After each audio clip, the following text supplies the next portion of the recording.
Hello everybody, another installment of What is Tim Wasting All of His Frickin' Money On? So here's some new parts for the money pit. I had some custom adapters machined so for the Mendiola to the CV joints. So you can see there's two different bolt patterns, a through bolt so that I can bolt 3/8 fine thread 24s into the Mendiola, and then there's an offset pattern of 10mm bolts to actually torque the CV joint up. And on the front surface you can see that I have some machined reliefs, and that actually fits. You need that to actually fit on the stock Carrera axles, the 930 CVs that are basically stock Porsche. And unfortunately the Mendiola is made for a 930 CV, but apparently not Porsche 930s. So I'm not sure what 930 CV it's made for, but here's the end of the axles. And you can see that there are these bumps in the cover plate that actually interfere with the Mendiola when you're trying to bolt it up. So if you look at those and then you look in at the Mendiola, you can see it's a little dark, but you can kind of see that there's basically just a perfectly round sphere. There's no notches in between the bolt holes. So those CVs actually will not seat. So I had ran some spacers before, ended up shearing off all the bolts. So instead I made a custom set of spacers, trying to make everything a much more accurate, tighter fit. So had a guy here locally machine up those spacers. So if you'll notice, here's one. I had a third one. I had a spare made, you know, just in case. You never know if I break something off and lose it on the track, or it gets all beat to hell and if something should break off again. But here it is. You can see how the bolts kind of set in there. And of course I used serrated Belleville washers in there, keep them from unbolting. And then on the top, you can see I had to kind of cut some bolts down a little bit. But gives you an idea. I actually get almost 1.5D of thread out of this configuration, even though it's going into what would essentially be a blind hole, because that butts up against the flange. I could cut those bolts down for just a little bit of clearance and still get about 540 thousandths of thread, full thread engagement. So that's what we got. There's looking down in at the CV pocket. And that one's raw. They're 4140 steel. So actually even just finding anybody that would machine those is hard enough, because nobody likes to machine 4140 because it takes a little while. But this guy local here in the Longmont area did them for me. 150 a piece, so not too bad. Actually, considering it's 4140 and just the quality of work that was done. I mean, everything. I gave him a solid part. Uh-oh, here we go. Here's the other joy of living in Colorado.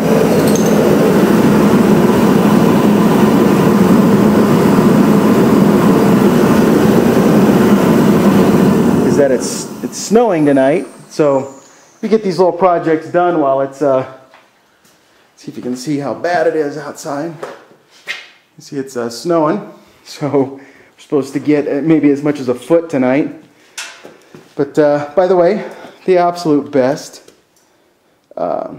heater that I've ever had. It actually burns diesel fuel, so it's really nice because you can get fuel very easy and cheap. So that's slick. And then of course I've got the requisite carbon monoxide meter down low to see if I'm killing myself or not. So anyway, I'm gonna go ahead and mess around with this some more. Get some of these adapters bolted on. You can see how that goes. Here's the 3/8. I had these machined to be able to specifically use this 3/8 24 fine thread high strength socketed cap screw, because unfortunately the Mendiola flange, it's probably a little hard to see, it's a little dark, but that flange is only 500 thousandths thick, so you're going to be lucky to get one diameter of thread out of that, losing the first and last thread on a through hole. So I'm not even thinking that I actually get a full 1D of thread depth into that. And then only about 70 thousandths behind that flange is the actual seal for the transmission. So you can't even run a long bolt. You've got to be very careful with how much depth you have. You want to get the full depth, but you only want to overshoot about 30 or 50 thousandths. So by what I did instead is, since I had to custom machine parts, I machined them so that with the washers stack up and everything, and the Belvilles, I would have a 400 thousandths lip inside of that part. And that 400 thousandths lip means that this washer, these bolts actually just overstick about 30 thousandths of an inch, which is perfect. It kind of guarantees me I'm getting at least full thread. So that was another issue, was trying to get bolts that were going to fit through the CV perfect, clamp up, and not hit the seal. And so by having this custom part and just putting everything together, I won't have that issue anymore. So I'll be torquing these things up. Mathematically, that screw is only good for about 40 foot-pounds of torque at 90% of yield. So I'm going to torque them up tight. I'm going to go up to yield. There should be virtually no axial load. It should almost be all shear. So I'm just kind of trading off axial clamping force and hoping that I have enough essentially friction and strength in that joint that it doesn't just shear the bolts off again.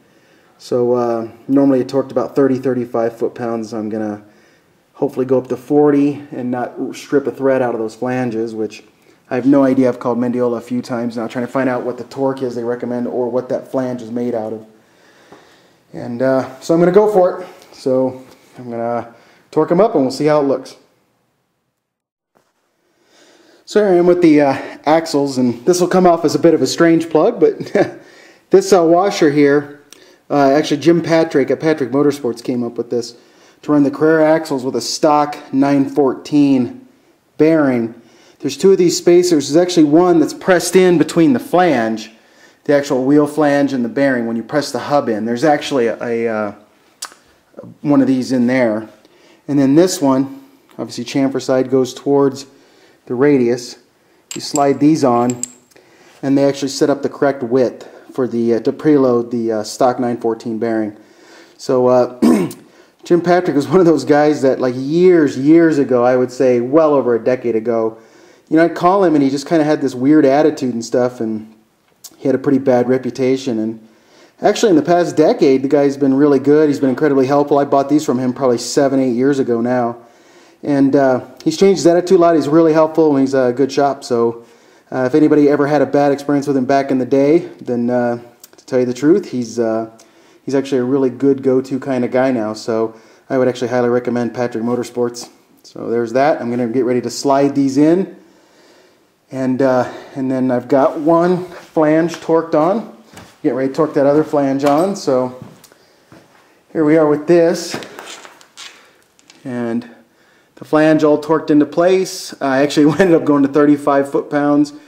I set the wrench to 40, and anybody that's torqued anything for a living or for any length of time, you know when things don't quite feel right. And yeah, 35 is about the max I want to go into those flanges, I think. I think if I'd have gone to 40, it just started to kind of feel a little odd up around 38 foot-pounds. So there's the flange.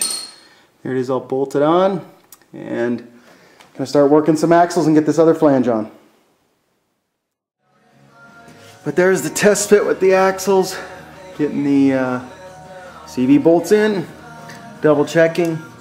And I had narrowed up the rear end before a little bit, trying to deal with the shorter. I did not have an adapter like this before. I was using spacers, so I had this made a little thicker because I had widened the car so much. I need to move the wheels kind of back out. I had about ½ inch of clearance on the rear tires, the fender lip, so I can move them back out the ½ inch I want to, and that's what I'm up to next. So I've got the whole rear end apart. Actually, I can kind of point out the 5-link suspension I've got in the car. There's 2 forward links. There's 1 top link. And then if you look down, there's 2 lower links. See one right here. There's one right here. And then the one right there. So there's 5 total links per side. The 6th degree of freedom, of course, is the coilover spring and shock assembly. So that's a old school GT40 standard 60s 70s race car kind of 5-link.